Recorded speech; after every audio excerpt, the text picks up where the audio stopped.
The Proud Boys and the Oath Keepers were free following the pardons yesterday. At the time, back in 2021, you urged them to stand back and stand by. Right, Proud Boys, stand back and stand by. Is there now a place for them in the political conversation? Well, we have to see they've been given a pardon. I thought their sentences were ridiculous and excessive. Well, we have to see they've been given a pardon. I thought their sentences were ridiculous and excessive. Recently, President Trump was asked about the Proud Boys and the Oath Keepers leaders he helped pardon. These are the same groups that made headlines for their roles in the January 6th insurrection. A journalist pressed Trump about his infamous stand back and stand by comment from 2021 and whether these groups still have a place in today's political conversation. His response, quote, "We'll have to see," and quote, "I thought their sentences were ridiculous and excessive." Years in jail, I thought it was very excessive. And at least the cases that we looked at, these were people that actually love our country, so we thought a pardon would be appropriate, yeah. Okay, Jesus Christ, let's pause here because that is not the response of someone who's interested in unity, peace, and or democracy. That's not even a dog whistle, that's a foghorn. What Trump is essentially saying here is maybe these guys have a future in government. A future in government? Violent extremist groups are being given a nod and a wink by a newly sworn-in president? It's chilling. And it's forced us to ask, what place will violence have in the second Trump term? Because let's not mince words, this man has shown us his playbook before, and it's not looking good. Everything I see is from the left wing, not from the right wing. So what are you saying? I'm willing to do anything. I want to see peace. Then do it, sir. Say it. Do it. Say it. Think about it.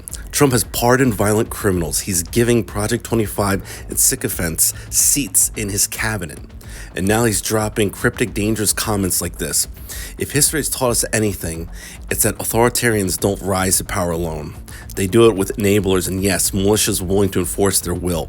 Proud Boys and Oath Keepers, that's potentially his shadow army in waiting.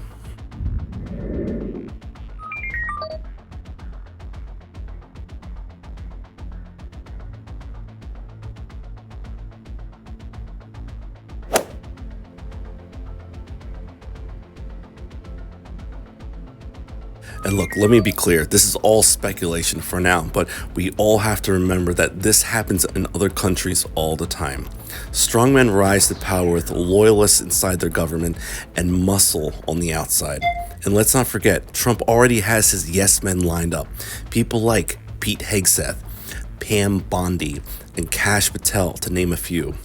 These are individuals who would likely follow his every word no matter how outrageous, illegal, or dangerous it is. Here's the kicker. The Supreme Court has already granted sitting presidents broad immunity. So with Trump in office again, backed by loyalists in the FBI, DOJ, and potentially a ragtag militia on standby, that's not a presidency, that's a regime. Now let's talk solutions because I know this all sounds pretty bleak. So what can we do? First, state attorneys general have the power to prosecute under state law, and those charges can't be undone by a presidential pardon. That's a critical line of defense, but, and here's the hard truth, that only works in blue states. Red state AGs, they're likely to play ball with Trump's agenda. You want to call him? What do you want to call him? Give me a name. Give me a White name. supremacists and Who would white you like me to condemn? White supremacists. And then there's the media, or what's left of it. Legacy outlets like CNN have been bending the knee for years. And the recent shuffle of Jim Acosta to a late-night slot for daring to challenge a GOP senator, that's a prime example of how weak our media institutions have become. They're trading accountability for access, and it's pathetic. President Trump's decision to pardon these violent people and releasing them from jail.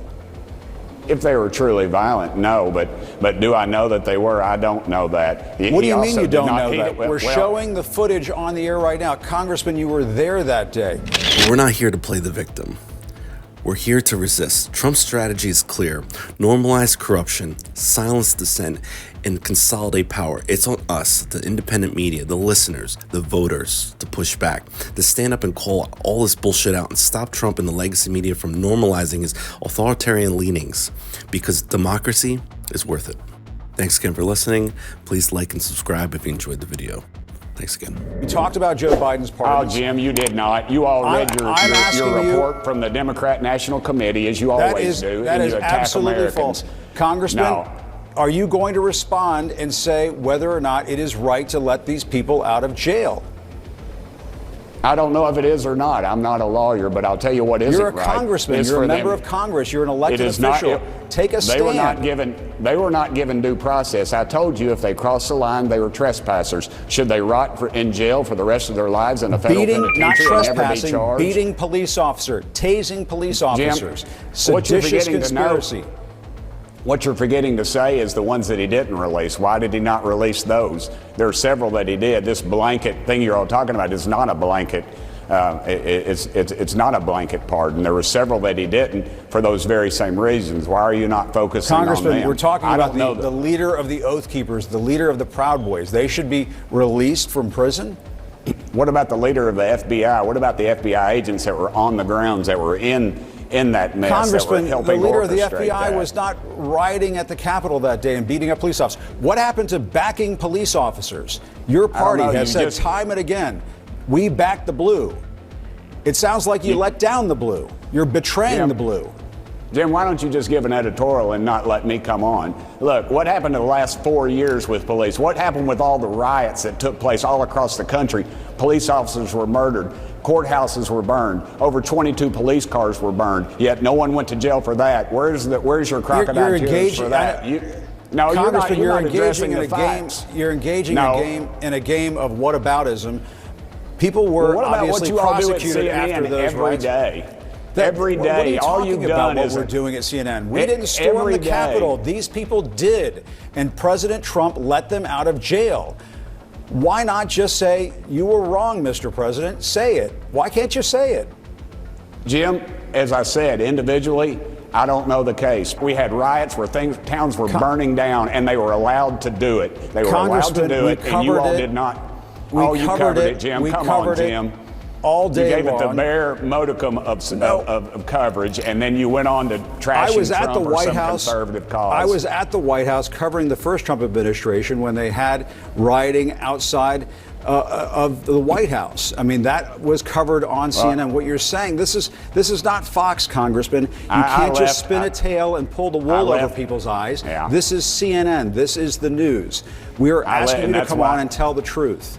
And that's why more people are watching the Cartoon Network SpongeBob reruns right now, Jim. Look, I left the White House during a riot. My life was threatened. My life has been threatened within the last few weeks. Yet there's no coverage of that. And you all continue this narrative of attacking Trump. You just can't stand the fact that he won and that America spoke. Congressman, and that, no, and that your that's not view the is case. very That's diminished. not the case at all. And your view is very diminished. I asked you to come on to ask you about these pardons because they are highly controversial and they could result in people getting hurt. And I think that's a sincere question. If they break the law, then they go to jail. If But they break the law, went to then they jail, go to and then the jail. president let them out of jail. And all I'm That's the asking key you is that- for you to say that if you feel it's wrong, say it's wrong. That's the key. They did go to jail. And under these Soros-backed DAs all across the country, these people are walking for much more heinous crimes than this.